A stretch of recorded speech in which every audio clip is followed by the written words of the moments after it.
Hit it. Welcome to Chicks Outside the Box. I'm Kesi. I don't do this show alone. My fellow host, Nneka, and our producer, Ronnie B, join me each week. Good evening, team.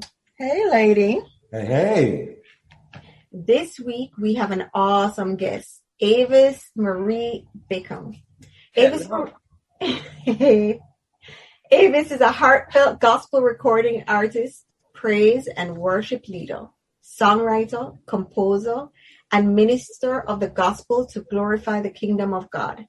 Please join me in welcoming Avis Marie Bickham to the show. Thank you for having me. Awesome to have you. As a special treat, we are featuring a couple of tracks from her album, I Am Sure, on Good Vibrations. Will the chicks feel the vibe or give it a short circuit? Before we start our interview with Avis Marie, I'm turning the mic over to Ronnie B for words of wellness. Thank you, Kesi, and thank you, Avis Marie, for being here this evening. I share love and kindness through my prayers. As I center myself in the divine presence of God, I know prosperity, health, and peace for all those I hold in prayer. My prayers are love and kindness in action.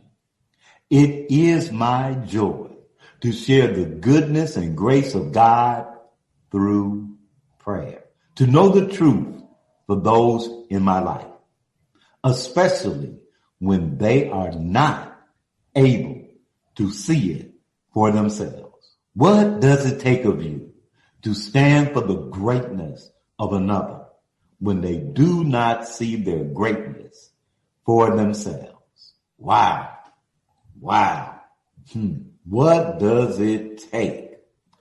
And what I get present to is something Dr. King said. I'm just going to paraphrase it. But it's something to the fact that anyone can be great because anyone can serve, and that it requires a heart and soul generated by love. So that's what it takes to stand for the greatness of another when they do not see that greatness for themselves. To serve from a place where your heart is filled with love. Over to Nneka for our opening interview with Avis Marie Bickham. I am excited. I can't wait for this interview. Nneka, over to you.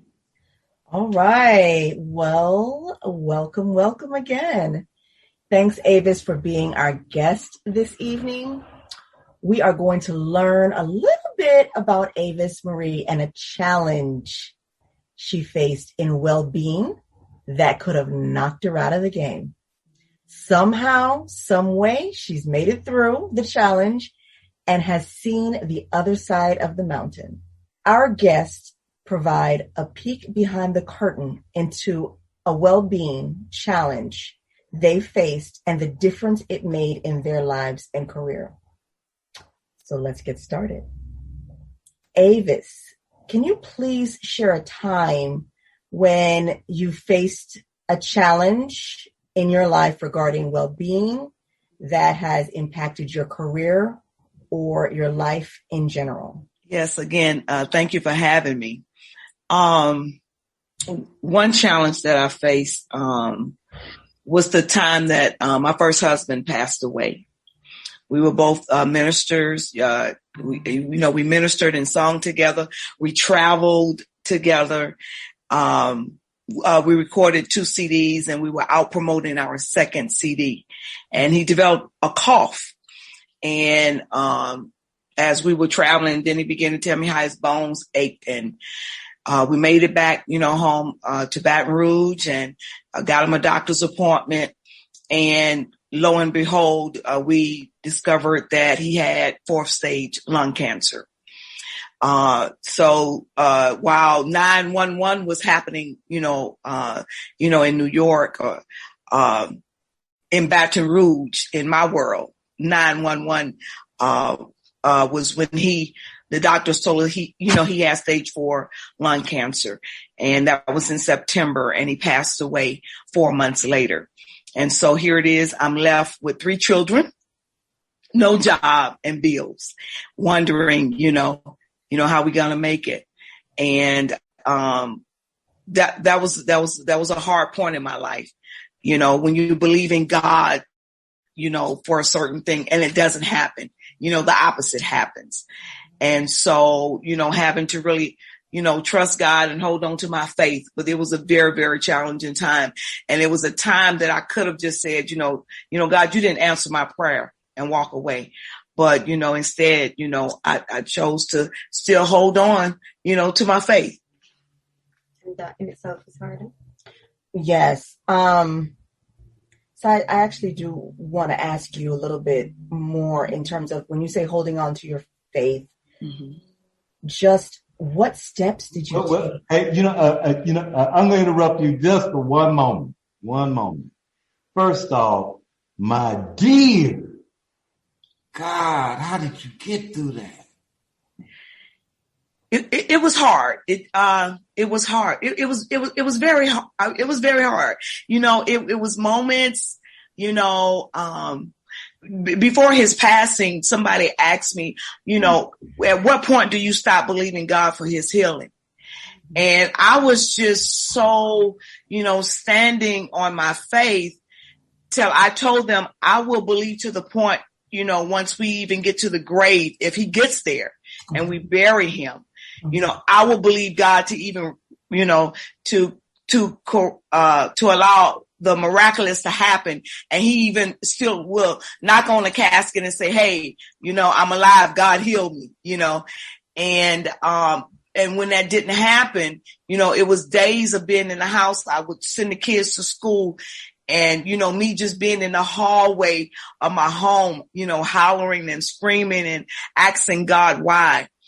But it was the prayer. It was prayers of people that were around me that got me through. It was the friends that came and knocked on the door and say, hey, are you okay? But it was prayer. It was prayer and friends and family, that got me through those times,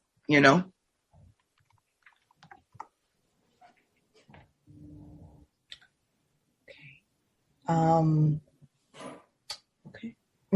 Here's the thing. I feel like we've been through that situation, and we can relate to it on a pretty deep level, because we too have suffered great loss in our life. So going back to that is something that we can draw on, and I feel like there is a point in that where you have to rely on something greater than yourself, even when that thing is the thing or the person or the being or the energy that you're upset with. Yeah. One day I remember, lying in bed, and I could actually, and I know this may sound crazy, but I could actually feel arms wrapped around me that I considered the arms of the Lord at that time. And I remember him saying to me, you have ushered people into my presence for years. Now I'm going to sing to you. And I really felt like I was laying my head on his breast and him just holding me and just being there, the presence of the Lord just there. And so, it was moments like that got me through, it really was, Yeah. Hey, Avis, I'm going to ask Nneka a question. Nneka, what's there for you right now? What's in your heart from what she just said? I'm going to be honest. I disconnected. Once you threw me off, I just disconnected. I'm trying to get back into it, but it's very difficult because I kind of had a pathway that I was trying to go. And so it kind of threw me. So I'm trying to regrip. I was trying to get you to go on that pathway and actually be with her. Because the audience actually cares about what she just said, not the pathway, baby. It's not the pathway, but it's like I had a vision of questioning that I wanted to. I know we didn't want you to do that. We wanted you to be with her so that the audience could get, because that was just awesome what she just shared. It was, and it's very that's what we wanted you to say. That's what we wanted you to say was, wow, that was awesome what you just said. You know, that's it. Right. That's what the audience wants to hear. And that's, you know, Avis, thank you, because, you know, we kind of do this on Old Grumpy Radio. But, okay. But baby, that's what they wanted to hear. They didn't want to hear all that stuff. They wanted to hear you say, wow. They wanted to hear your love, your caring, your heart. So I know it threw you off because the intellectual and the mind is trying to do this thing. We want your heart. No, it's not so much intellectual. It was, I really want to know. Please bear with you. Don't defend yourself. Don't bear with me. We want your heart. Say that. We know that they want my heart. They want your heart, baby. They want your heart. Okay. Now you need to take your show back and go to the next question. Okay. Your heart. Yeah, her keeps getting redirected. It's like, you know, you see a fine guy in the hallway and you keep getting redirected down the hall to something else. And so she got it. Okay, so thank you so much for bearing with me. I appreciate you, Ms. Avis. I'm having a good time. And I'm learning. Y'all prepare me. You prepare me.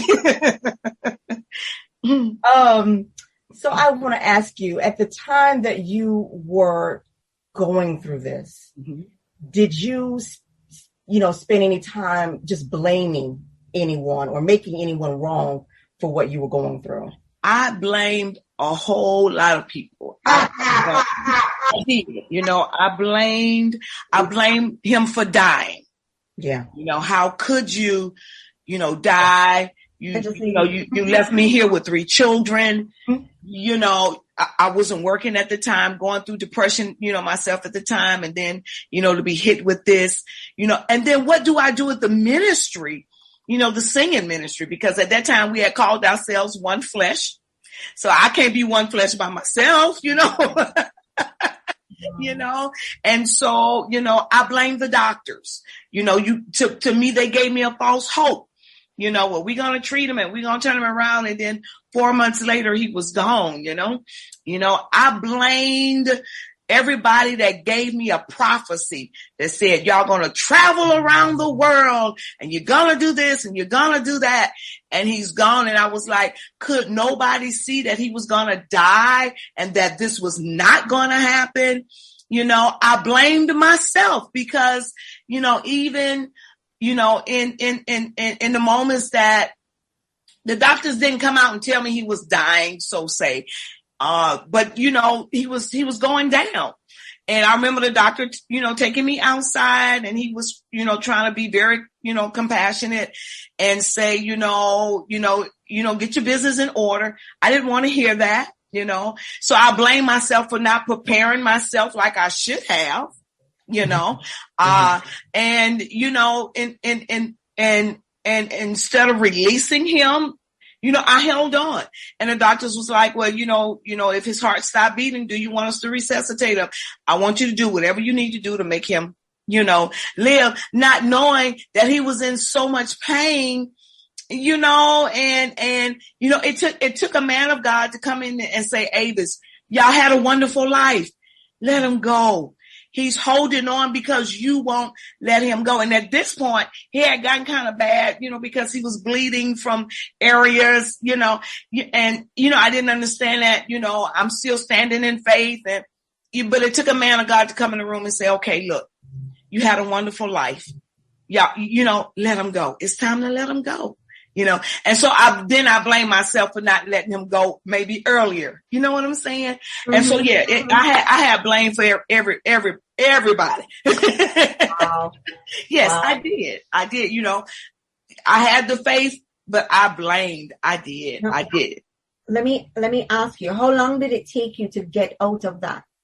The blaming, it took a while. It took a while. And if I'm not careful, even now, and that's been 18 years ago, Even now, something to it'll trigger it. And I go, oh God, I wish I wouldn't have did that. Or I wish I wouldn't have said that in that moment. Or, so yeah. But, yeah. Isn't it funny how in those moments when something triggers you, you can literally go back in time and feel like you're in that present moment. In that moment. You suffered such great grief and loss at that moment that anything can carry you back to that moment and you can feel those same emotions. Yes. When that happens, how do you pull yourself out of it? I pull very, very quickly, I pray, I worship, and I thank God. I always go to a place of being thankful. Thank you for allowing him to come into my life. Thank you for the 17 years we spent together. Thank you for the 3 beautiful children that I have that are grown and gone and doing well, and so I get back. That brings me back. I turn that moment into a thankful moment and not a regretful or sad or a blame moment. I turn the moment around. Yeah. Able to look at the glasses half full versus half empty. Oh yeah. Yeah. Oh, thank you for sharing. That was very nice. Thank you for sharing. Appreciate those little tips. That definitely helps people to get through what they're going through. Right. So, Miss Avis, my final question is, what was the moment of truth or breakthrough that divine direction showed you the way? So when did you have that moment that you felt like you were kind of coming through and feeling more hopeful? Laying in bed one day, depressed and crying, and I had the TV on, and a pastor came on TV and he talked about our loved ones passing. And something he said, it made me mad too, and he said this, he said, your loved one is not in heaven thinking about you. And I went, wow. In a minute. I'm hollering, screaming, asking God why and bring him back. And you mean to tell me he's not even thinking about me? And his thing was because they're around the throne of God and they don't want to come back here.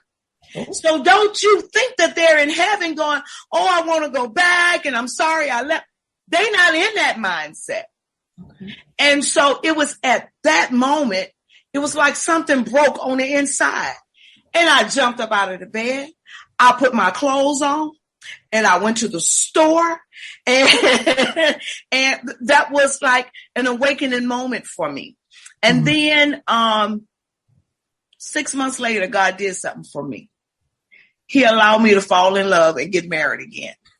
Wow. To a man that had lost his wife 30 days after my husband died. Gosh. Wow. That is and somebody called because, we knew each other from a previous church, and him and his wife had gone on and joined another ministry. They heard my husband was sick. They came and prayed for him, not knowing that 30 days later he was going to have to bury his wife. And I remember calling him and saying, look, don't go at this funeral home. Don't do that. Don't do this. And so as time moved on, we would talk and, how you doing today and how you making it today. And we wind up, falling in love. And so 6 months later, we were married. And so that was the turning point, for me. And let me say this, the night that my husband passed, I remember crossing the door sill and I said, God, if you take him, then you got to give me somebody else. I said, because I'm a woman that loves to love. Okay. Wow. I don't want to, that's just me. Oh, I wow. love loving. and not knowing, and I even, people would ask me, what's going to happen? Where do you see yourself now? I say in 6 months, I'll be married again. Not knowing nobody at that time. It was just something that I spoke. In 6 months, I'll be married again. Okay. And they looked at me crazy. Like, she's grieving and, she's kind of like, Wow. 6 months later, I was married. To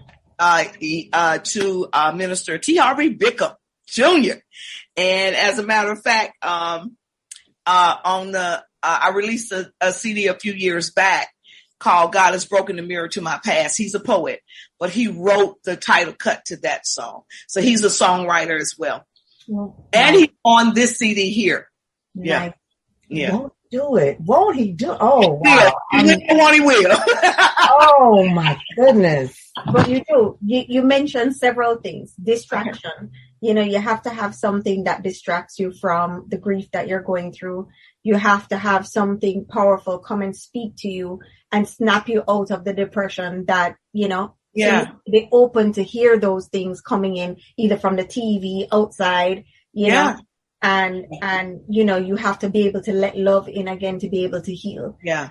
And I definitely can relate to all of those aspects. And not to say we both don't still have our grieving moments, Right. Because we do. And we allow each other to have them. And we talk about our previous spouses and, still, you know what I'm saying? But, for God to do that for me, I think, was just special. People were saying, well, you didn't love your first husband. And I was like, what make you say that? And they said, because you're married again and he's not, cold in the grave yet. And I have to let them know when he was passing, he was turning cold then. Don't say I didn't love my husband because I did. Right. Exactly. I did. But don't stop me from loving now. Right. You know what I'm saying? Because, what I had with him was wonderful. It was beautiful. And I don't regret any moments of it. Yes. But God has allowed me to live in the new and let me walk in the newness. And we've been married for 18 years. Right. Why am I going to slam the door on what God is open for me? I'm not slamming the door. But no, listen. I know y'all want to listen, but actually, hello, ladies. Actually, since y'all don't read my texts. She was going. I'm sorry. No, good. No, you're not sorry. You just wanted to do what you wanted to do. This is good. Hold on. That's what it is. Okay, but you got 30 seconds to wrap this segment up, Nneka. Let me make a good point on that one, Mr. Producer. The thing about love, just have to point with that one is when you're pregnant and you have a child and you feel like you have that child and you're like, I love that child. Right. I can never love another one as much as I love that child. And then you have a second one and you're like, ugh. Yes. Love can expand. Yeah. Love can expand. Yeah. You can love multiple people because it's powerful. Right. The kind of love. Right. All right, Nneka, back to you. Well, thank you for sharing. And we talked about a few things that stood out for me. We're going to learn more about Miss Avis Marie Bickham later in the show. It's time for Good Vibrations with Ronnie B. All right. It's time for a little bit of good vibrations. And on Good Vibrations, we feature new music and vote whether the track has good vibes or needs to be short-circuited. Today, we are featuring music from our guest, Avis Marie Bickham. DJ, let's hear where they at.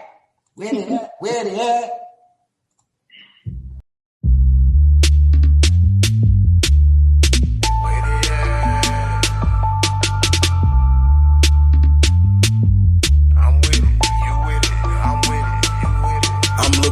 Soul workers who praise him with no purpose. Kingdom living, we with it. Taking over the city, dominion, we need that. So I'm taking the keys back, speaking peace and prosperity. The kingdom is all we need. Where they at? Where the kingdom people at? Taking over territory, getting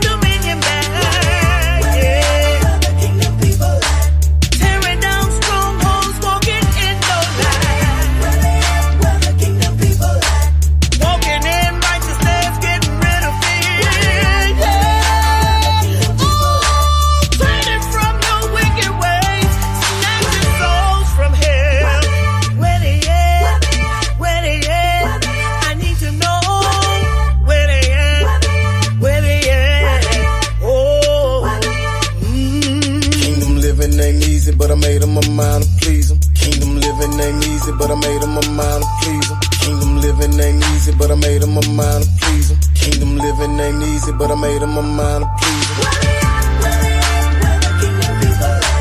Taking over territory, getting dominion back, yeah. We're tearing down strongholds, walking in no lie.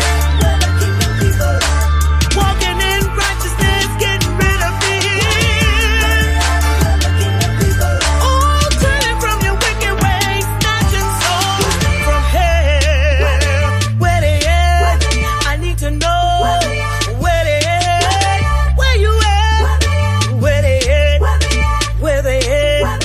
Yeah. Kingdom people, we need you stepping. The devil here with deception. Prayed up is the weapon. Medicine for depression is living. Ain't by religion. We show it in how we living. I'm standing tall, who with it? Taking over the city. Don't talk about it, just do it. The kingdom always recruiting for fighters, stumpers, and shooters. We giving this world a new look. Stop standing there looking social. Bob your head and your body. Let's show them how we get routed. The kingdom ain't just about shouting. We need them, and he need us too. Snatching souls from the pits of hell like the kingdom should do. No type of fear in our body like the barrel of a 12-gauge shot.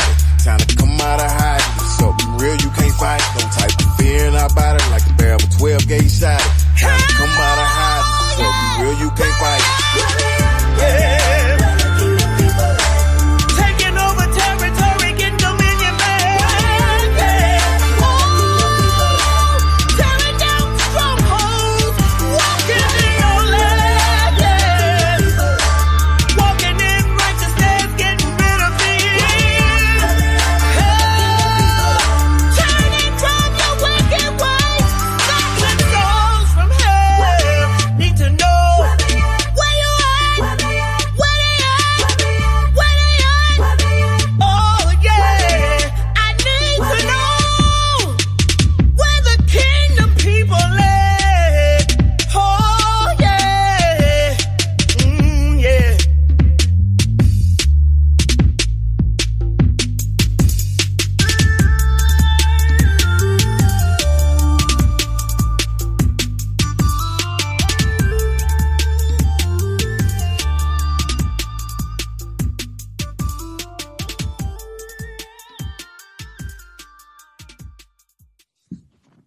All right. That was Where They At. All right, Avis, let's see what the panel has to say. I'm going to tell you, they worse than American Idol. Oh no! Okay, Kesi, does Where They At have good vibes, or is it getting short-circuited? Good vibes, good vibes. Where they at gets good vibes. Okay, all right. She got that Simon Cowell up. Nneka, what are you saying? Look, we were thumping. I saw you thumping it. It was good. Very, very good. I mean, great vibrations. Awesome. Thank you. All right. Now, where they at? Well, we that here. I'm going with it. All right. Avis, please share something about the creation of Where They At that surprised you. I really don't think anything really surprised me about this one. My pastor, Bishop Charles E. Wallace, with Oasis, just constantly preaches on the kingdom, how we should live, how we should act.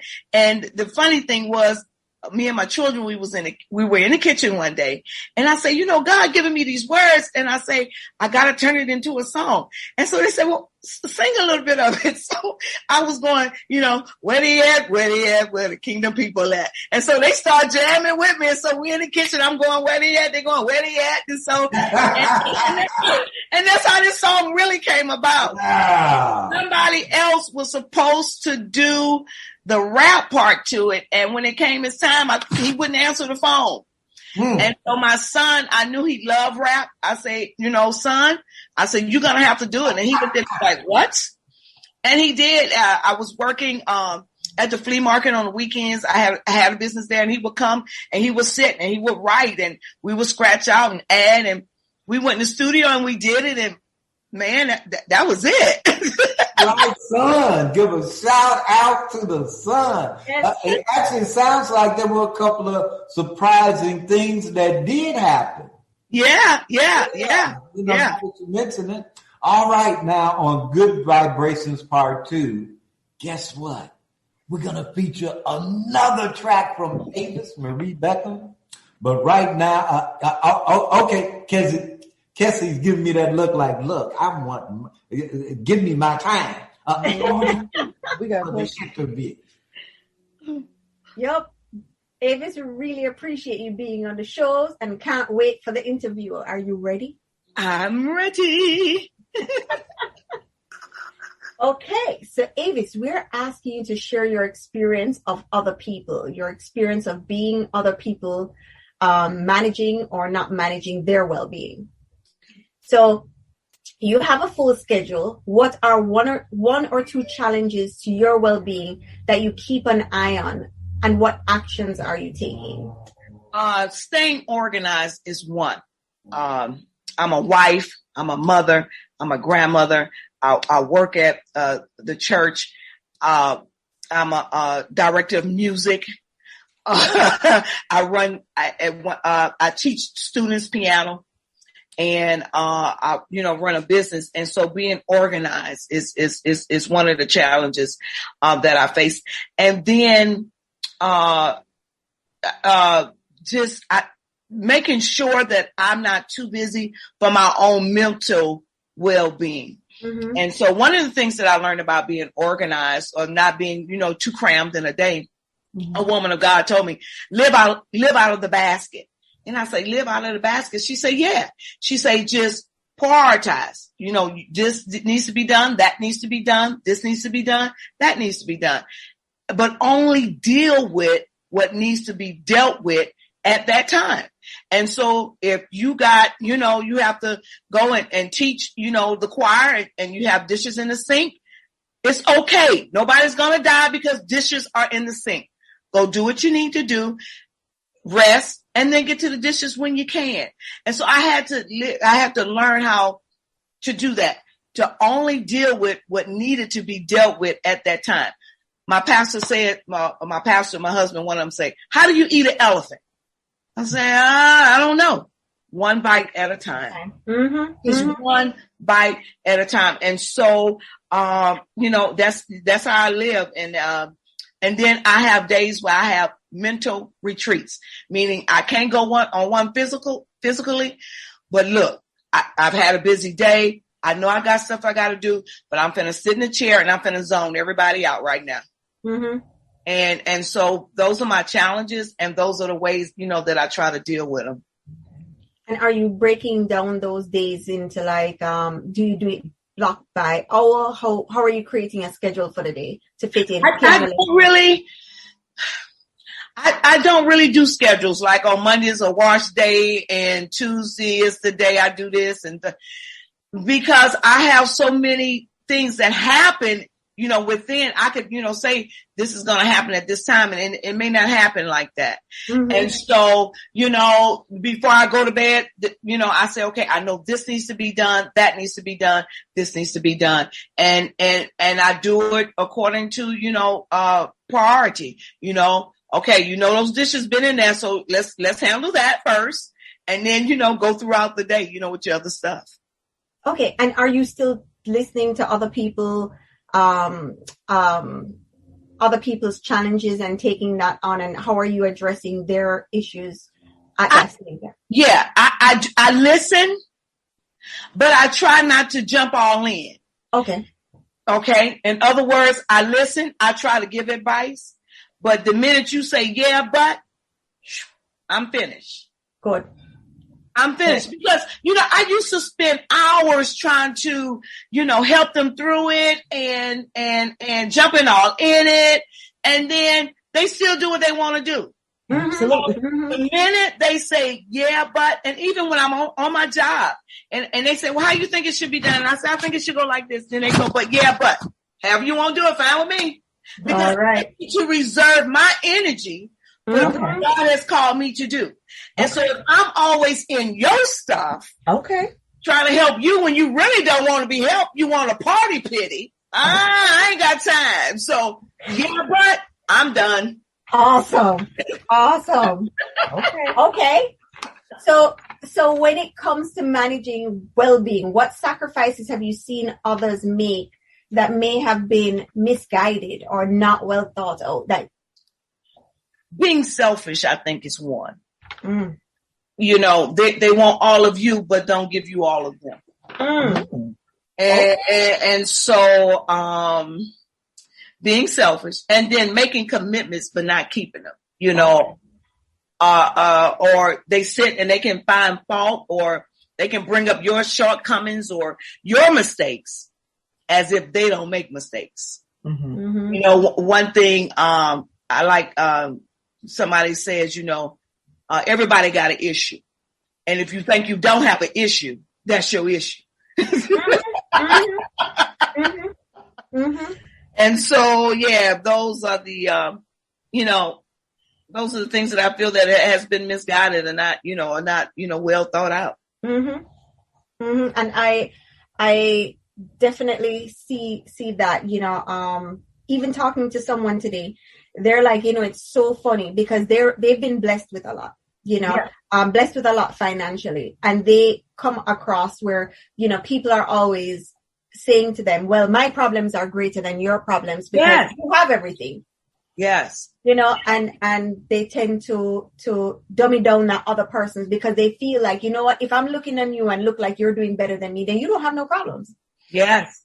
Yeah. Yeah. You know? Yeah. Yeah. Yeah. You know? So, you know, I think that speaks to that whole point about just people's thoughts on people's thoughts on being selfish. Everybody thinks about themselves. Right. And that, you know, it could be draining, you know, it can really drain you, and you'll find yourself just giving and giving and giving, you know, without getting anything in return. And I had to watch always being the one that poured into others. Right. And then I'm so drained, or I'm so tired, or I'm so exhausted, or I go into a depression only because I'm not getting poured back into. Right. And so, yeah. So what do you utilize to get poured back? And on that note, I hate to say it, I hate to interrupt you, Becca, but y'all were not looking at my texts. Kesi has to move to the next question. Avis, we keep getting in trouble. Are y'all ladies seeing my texts? And yeah, we moved. No, you didn't. I moved on to my question, not yours, but mine. You said move on to the next question. That was my question. No. All right. So you have a challenge and demanding lifestyle that you love. When it comes to your well-being, where do you draw the line? I've been told where there's no confrontation, there cannot be a resolution. And so, you know, now I used to let people just hurt me or just stay and do things and not say nothing because I felt like it was unchristlike. And I had to learn, just because I call you on your stuff don't mean I'm not being unchristlike. But I'm not going to let you stepping on my toe and I don't holler ouch. Oh, okay. You just spoke to me. Let me stop you there. Let me stop you there. You just spoke to me. 100%. That is me in a nutshell. I take and take and take and take and take. Yeah. And amen to what you just said. I know I need to, but my greatest issue has always been when they cross that line and I can't take enough and they step on that cord and I get loud. What comes out of my mouth at that time, because I've taken so much, is never the place that I ever want to go. How do you control that?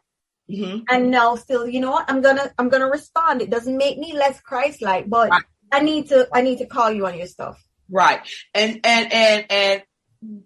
one thing I have to realize that I am always a representative of Christ. I am an ambassador that had been placed here in the earth to represent him. So I don't ever want to displease him. Okay. And so I can tell you off without cutting you out or, you know, being ugly. You know, I it's called self-control. If I can say that. And, you know, I'm going to play that conversation off in my head. I'm going to play it, you know. And then I'm going to say, okay, now Christ, Father, I need you to really help me. Because this needs to be confronted. But I don't want to hurt that person either. Right. You know, I don't ever want to hurt a person to the point where they can't bounce back. And so control, I practice self-control, you know. Yeah. Okay. I appreciate that. Yeah. Thank you so much for sharing. What I see about my well-being from you sharing is that I have to practice that self-control and not let myself get to that point where I've taken so much of a flogging that I get to that point where I'm like, listen, you know? Yeah. I love the fact that she said, I don't want to get to the point where I say something that they can't bounce back, because maintaining the relationship overall is crucial key. All right. Well, now it's time for another visit to Good Vibrations. Ronnie? All right. It's time for Good Vibrations. And now, Avis, I hope that wasn't your only good track. Well, I don't think so. I'm pretty good myself, you know. Let's hear I Am There.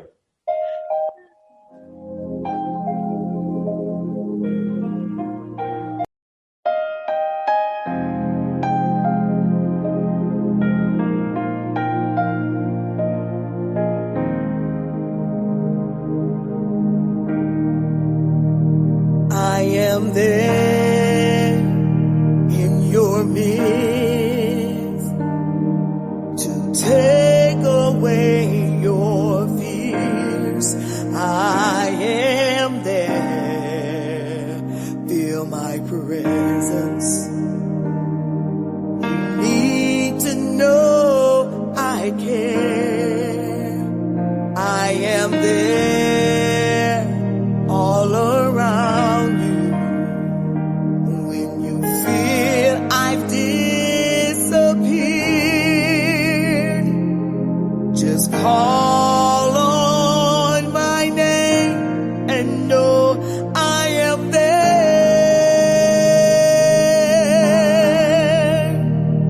I am there in your midst to take away your fears. I am there, feel my presence. You need to know I care. I am there all around you. When you feel I've disappeared,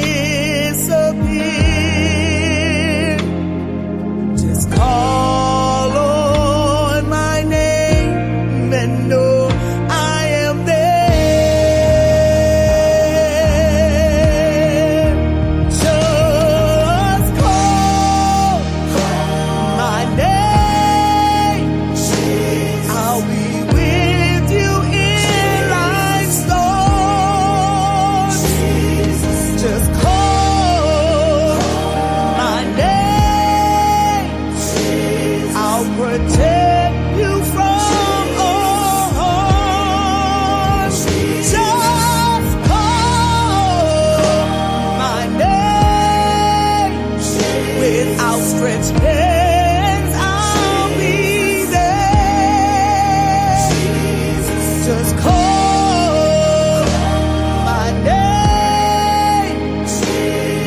Your burdens I'll help bear.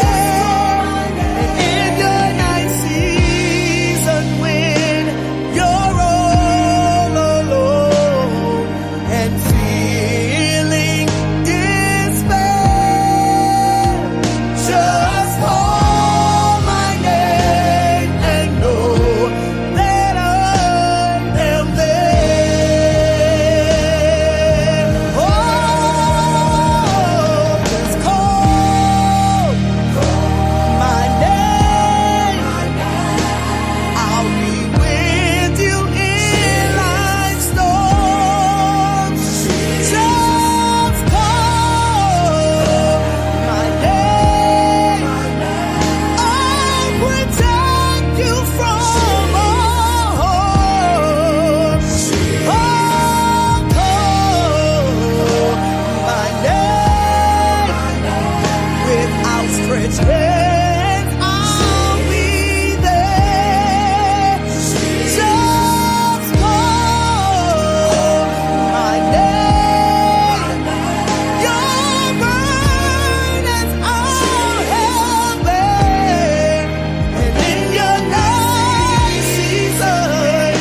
was Mahalia.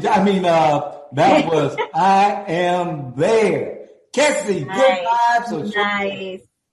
Good vibes. It spoke to so many things. Good vibes. Nneka. Oh, that was absolutely beautiful. Absolutely beautiful. All right. We feeling the good vibes. I'm feeling the good vibes. I'm like, Avis, you can sing a little bit, baby. Well, thank you. All right. You got a little voice on you there. All right. Okay. Now, Avis, you might not be ready for this, but we're going to lay it on you. It's time for Nneka with our weekly butt kick actions. Okay. All right. So we're going to go over the butt kick actions for energy empowerment. Each week, I'm going to give you 4 actions to take the will to empower your energy. It can take the form of mental, spiritual, physical, or even financial energy. We cleared the space for energy to flow powerfully, and we took on making bold, bodacious requests to fill the space. Here are a few responses from the community. Cassandra from Baltimore. Sister Chicks, I keep writing what I tell myself so I won't take action. I finally got it.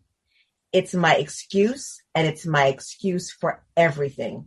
My excuse is I don't have the time. If I could get more time. It's my excuse to get out of things I don't want to do. I would love to, but don't have the time.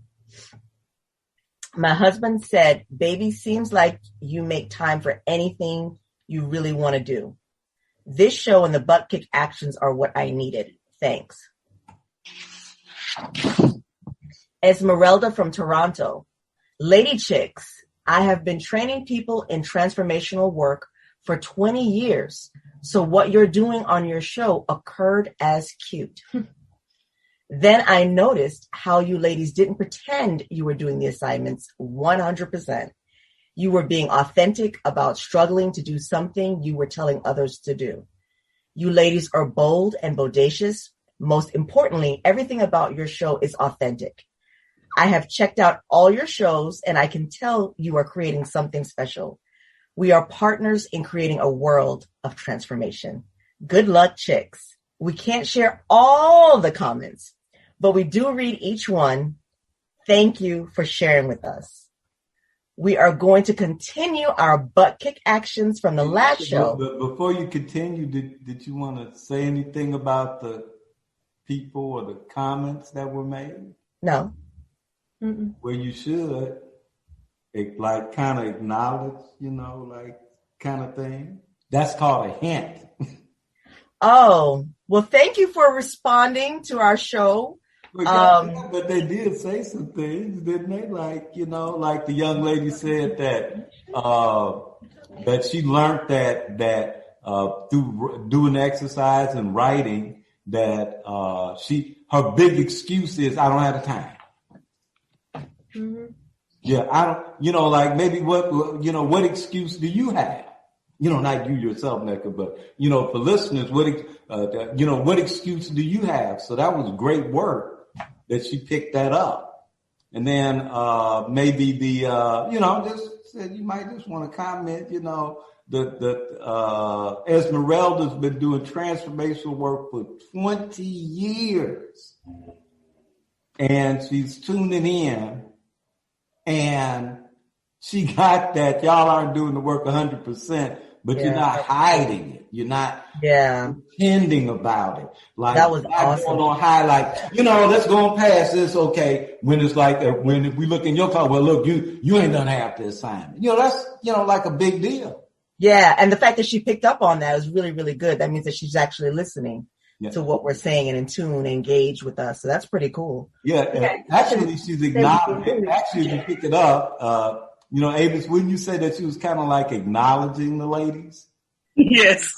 They don't get that stuff. I don't know what it is, but they don't get that. That was like a big acknowledgement to them.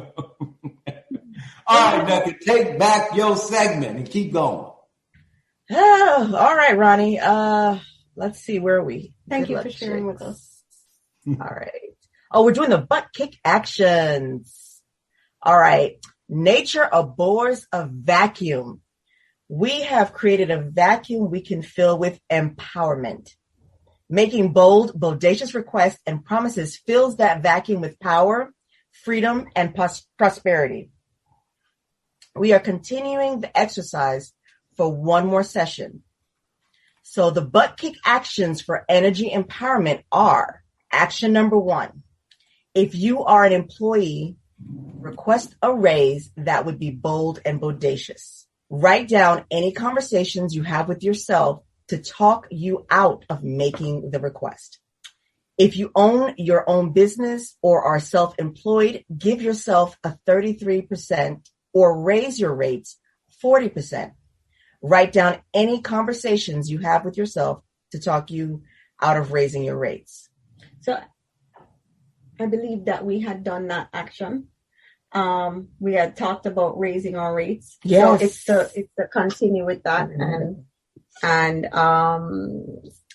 to make sure that we actually raise our rates. Now, I have actually done the action. I have actually done the action. You know, I decided I was going to go from peanuts to right to what your value is. Right, to realizing your value. Yes. Well, I wouldn't even say it for peanuts last week. Now you got to pay walnuts.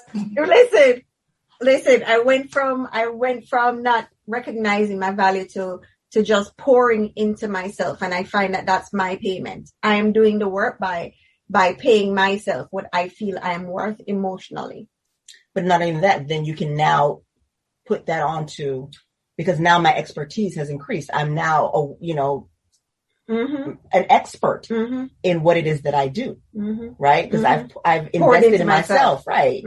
So now that I can, and I have that confidence to say, this is my value. Does that make sense? Okay. All right. What are we doing? Action number 2. Make a list of 10 actions you promise to take this week that will further your career, business, or well-being. I'm actually doing that this week. After creating the list, share those promises with at least 3 people who will not make it okay if you are not your word. Okay, so with that one, I see you posting online through social media. Now, I don't know if those are your actions or you're just, No, it's posting. The postings have been intentional. The ones week. that are very intentional. It's just to follow up with the rest of it is to make sure that I'm doing the rest of the actions to get through to the people that I need to get through, or push, launch what it is that I want to launch. So, wow. Yeah. I'm going to throw in something here on that one. One of the actions that you did post online today, we had someone that was dealing with grief for, losing someone through a really horrible situation this week. And I went back to one of your posts. Really? I went back to one of your posts and was able to use it to then speak those same words to that person. Wow. So your posts are working. Keep doing what you're doing. Oh, thank you. That was heartfelt. Thank you. So I have to then take the next step of holding the accountability. So I have to get my 3 people. So that's where the fear comes in, but we'll work on that. We're going to work on that. So it's sharing the list of those promises with at least 3 people. And so I bid you the same. Okay. Of sharing the list so we can hold each other accountable. I'm going to have to rope in Sister Avis over here. Okay. Action 3.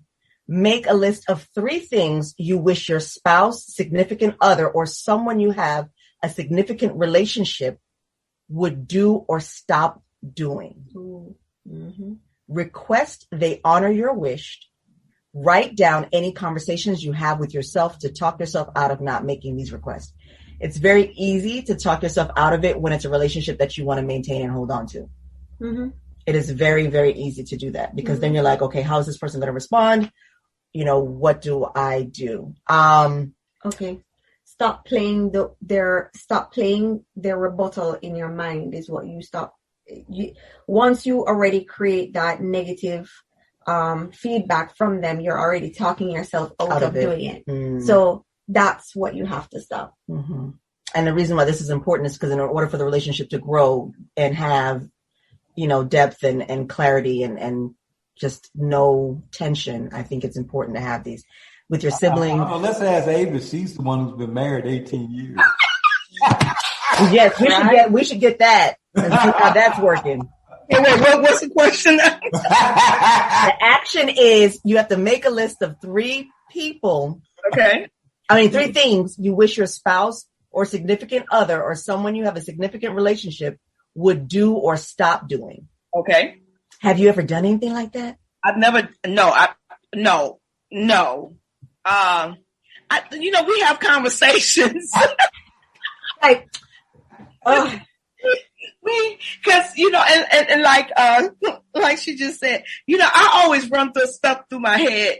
What would happen after you bring out this issue? Yep. And so you're not ready to deal with the aftermath of the issue, Mm-hmm. And then just certain things they just not gonna stop. But I like how it's kept simple, just 3 things. So you're not going to do like this long laundry list, like you're just going after them. Just pick 3 things that you're like, these are some things that I think that we can work on. Right. You massage behind, you do it too A little advice I want to give the listeners. Do not bring up the most difficult thing in the world. Do something easy like, I really wish he'd take out the garbage.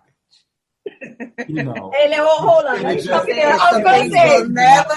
say, Ronnie, that may sound easy to you, but that may start with the less dramatic ones. None of them will be easy. Okay, that may be super dramatic.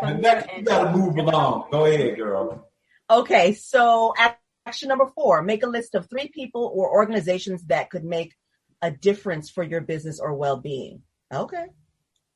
Next to each name, write a bold, bodacious request that would make a difference in fulfilling your desires. Contact each person or organization and make the bold, bodacious request. And then make sure you write down any conversations you have with yourself that's talking you out of making these requests. And I am going to definitely defer to Ms. Avis on this one because she made her request. She said, I am going to remarry. And so, there it goes. I'm writing it down. I'm being bold and bodacious. Matter of fact, let me put a timeline on it. 6 months. Mm-hmm, there you go. Sister Avis. Okay. Bold and bodacious. All right. So that we're going to share our results on our next episode. So come on back. Right now, it's time for Kesi with the finale. Over to you, Kesi. Thanks, Nneka. Time for the final. Avis, I have one final question for you. Okay. All right. So if you had a magic wand and you could change one thing for the better, what would that one thing be?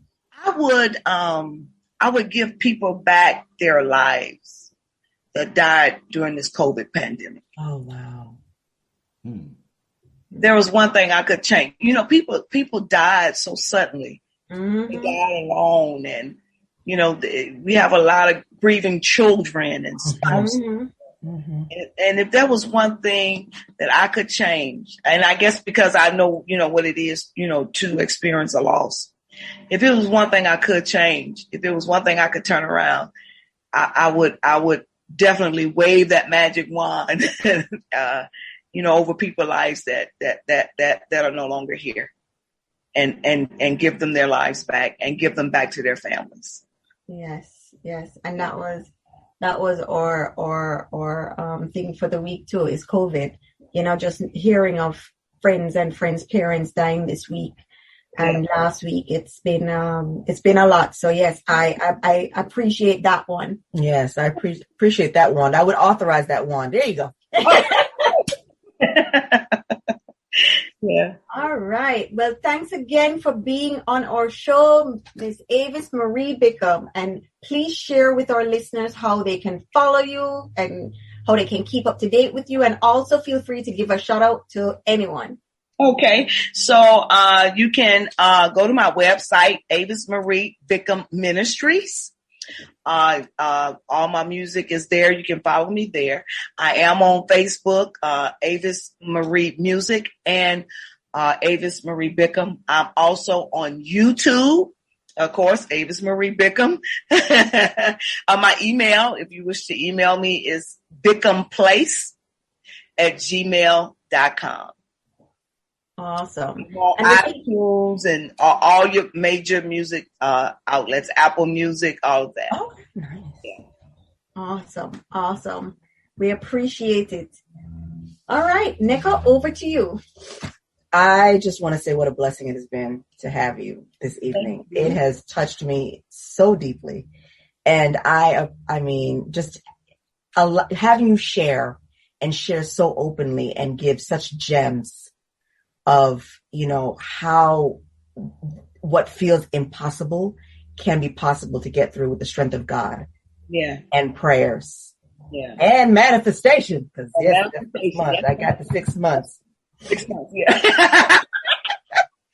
So, just things that you've said and, and something that I've kind of reiterated to Kesi is, that really resonates with me is, how you said you talked about reserving your energy so that you can do what God has called you to do.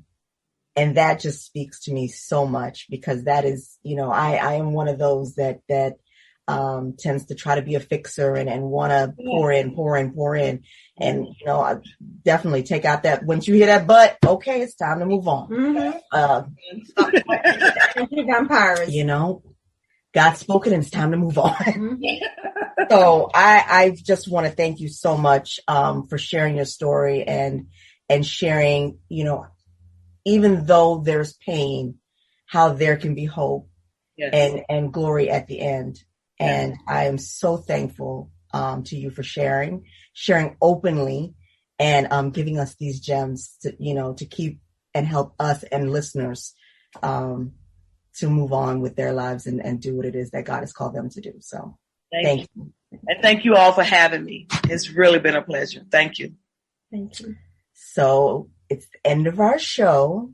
And if what you thought to be true turned out not to be true, when would you want to know? Chicks Outside the Box, thanks for listening.